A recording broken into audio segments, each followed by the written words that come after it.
The iPhone still needs to have Bluetooth enabled. Scruffy one, that is correct. Yes. So the Tile app, or I'm sorry, the Apple AirTag app can't like force people to have a connection through Bluetooth, right? So it's only going to connect if they have Bluetooth enabled. But luckily, right, most people have Bluetooth enabled, right? Because they've got AirPods, they've got, they're connecting to their home audio system, et cetera, right? But if somebody disables their Bluetooth, I don't think AirTags can sneak through and somehow connect to their phone. Make sense? So that's the way that works. So there you go, man.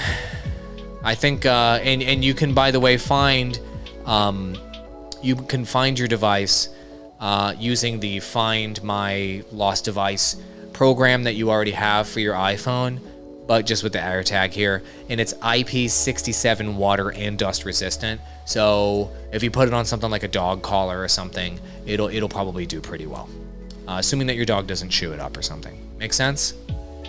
So anyway, it's a genius product. It's awesome.